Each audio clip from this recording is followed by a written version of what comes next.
chegamos na terceira das 10 lições do coronavírus para a gestão empresarial. Lembram que na primeira eu falei dos resultados financeiros, do quanto era importante fazer caixa, garantir fluxo de caixa? Pois é, da mesma forma que vocês devem ter dito daquele episódio que é óbvio isso aqui, Parzanello, que você falou, só que não era só um caixa para estar vivo agora diante de problemas de crise econômica, mas era para fazer investimentos na evolução da empresa, tanto no core business, quanto em débitos técnicos, quanto na inovação. A gente falou também no foco no cliente, porque estar na hora de uma necessidade para atendê-lo, ou seja, esse é o ponto crucial aqui, de a gente ver promoções espontâneas, a gente vê também a fidelidade do cliente diante disso, e cliente gera resultado financeiro. O que nós vamos falar hoje? Do posicionamento de marca. Gente, posicionamento de marca é o terceiro driver de valor, é o terceiro elemento altamente valioso na perspectiva de resultado. Porque eu falo aqui posicionamento de marca, mas na realidade o resultado que a gente espera é a percepção da marca pelo mercado. E aí eu coloco aqui o posicionamento estamos fazendo direito o tema de casa? Pois é, olhem os exemplos que eu vou dar. Vocês têm ouvido, visto na mídia, em notícias, redes sociais, algumas empresas com as suas campanhas publicitárias ainda no ar, porque devem ter sido feitas antes da pandemia, ou antes pelo menos do isolamento, antes de toda essa loucura que está acontecendo, e continuam sendo exibidas de uma forma meio incoerente com o nosso cenário. Por exemplo, propagandas de viagem, vão agora para a praia, vão para a Europa e para o Caribe, parece fora de contexto. Então, aqui vem o primeiro ponto. Pessoal, vocês se comunicando com o mundo externo, a empresa se comunicando com o mundo externo, nesse momento de crise, ela tem que estar muito atenta com a sua reputação de marca, não é isso? Ela tem que estar muito atenta com a causa e efeito daquilo que comunica. Então, a gente enxerga esse ponto de incoerências da comunicação, porque ainda vem os resquícios da onda passada. A gente vê incoerência e conflitos de interesse entre o pensamento da liderança dessas empresas com o quê? Com necessidades ou com os interesses coletivos da sociedade. E aqui não é somente... Eu não estou falando somente de líderes de negócio, estou falando de governantes também. Ou seja, a imagem, ela é afetada, ela é totalmente afetada. Então, às vezes a gente vê empresas, e eu vi vários casos, eu vou evitar falar nomes aqui, tá? Mas vocês devem saber, devem estar lendo aí. Em grandes empresas, com grandes marcas, que levaram anos desenvolvendo o seu ideal, o seu propósito, toda a sua imagem diante da sociedade, e aí vem o seu líder, o seu fundador, e faz uma afirmação forte, pesada no meio da pandemia, e aí o que acontece? Comentários do tipo, eu não piso mais nesse estabelecimento, eu não compro mais nada lá, vejam a diferença.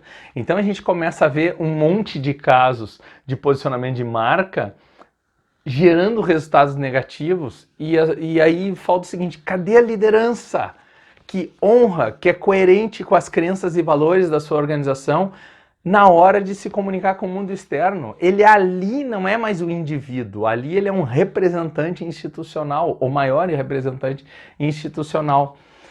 Pensem pelo lado positivo também, empresas que estão honrando as suas missões, que estão fazendo muito bem o que deveriam estar fazendo, por exemplo, abastecimento, supermercados que estão honrando os seus serviços, teleentrega, não é isso? Sem falar da área da saúde, nós estamos falando de área de limpeza urbana, de infraestrutura, ou seja, essas empresas que ainda continuam operando, porque elas podem continuar operando e devem continuar operando, por causa não ser maior ainda, elas estão honrando os seus nomes. E eu vejo assim, ó, muita gente respeitando e elogiando.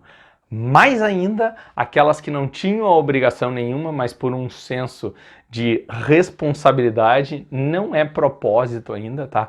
Mas de responsabilidade, de cidadania, elas estão doando medicamentos, doando roupas, colchões, estão doando dinheiro, estão doando o que for, estão ajudando, doando seu tempo, doando seus serviços, doando seus profissionais, o que seja, estão ajudando, ou seja, realmente estão introjetando empatia com a população mais necessitada, ou que está perdida, que necessita de sua ajuda, e está entregando algo louvável. E a gente vê assim, ó, posicionamento de marca. Não somente o mercado responde, mas a sociedade responde. Então, gente, vamos lá. Posicionamento de marca atrai clientes, não é isso? Clientes geram resultados econômicos. Esses 3 elementos precisam ser trabalhados. Então, nossa lição aqui pode ser resumida da seguinte forma, prestem atenção.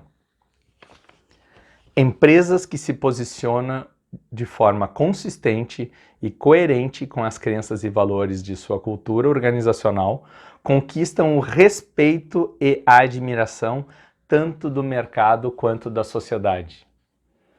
É isso, tão simples quanto isso. Não corrompam com isso. Não negligenciem isso. E aí vem a minha dica final aqui. Uma pesquisa da Kantar, realizada entre os dias 13 e 16 de março deste ano, 2020, revelou alguns dados interessantes sobre o que os brasileiros esperam de sua marca durante a pandemia do Covid-19.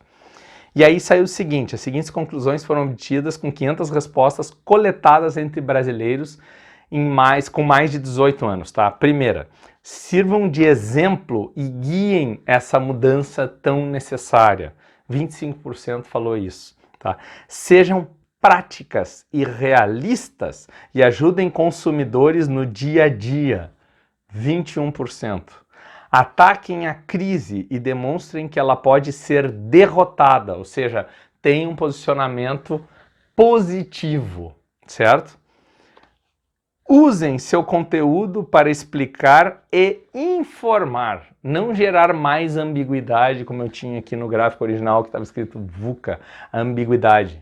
Não compliquem mais do que já está, ajudem a tornar claro, a simplificar. Reduzam a ansiedade e entendam as necessidades dos consumidores. Tá aqui, foco no cliente, certo? E por último, que sejam otimistas e pensem de formas não convencionais o que sempre fez e como sempre trabalhou, tá? Isso fecha 3% lá ao final, é bem pequeno, mas olha só a conclusão. Mais de 80% dos entrevistados concordam completamente que as empresas devem comunicar seus esforços para enfrentar a situação e sobre como podem ser úteis nesse novo dia a dia. Elas também devem evitar a exploração da situação em prol de interesses próprios. Ou seja, o que vocês acreditam diante disso? A gente diz assim no final, recomendamos que líderes empresariais que definam e acordem com todos os gestores o posicionamento da marca em relação à proposta de valor a seus clientes e sociedade como um todo. Ou seja, está na hora de vocês dentro da empresa serem extremamente transparentes, claros, botar na mesa a realidade nua e crua, os cenários e tomar decisões difíceis. E se posicionar de uma forma que não seja negativa, pejorativa, que não dê margem a memes, críticas, palhaçadas e brincadeiras sobre um negócio que é muito sério, que é a empresa de vocês, tá? Espero ter sido útil com isso aqui e levem não somente para a estratégia de longo prazo. Agora, o que vocês vão fazer agora para resolver o segundo trimestre, ok? Espero vocês na 4ª lição, tá? Que vai ser propósito transformador. Um grande abraço e até breve.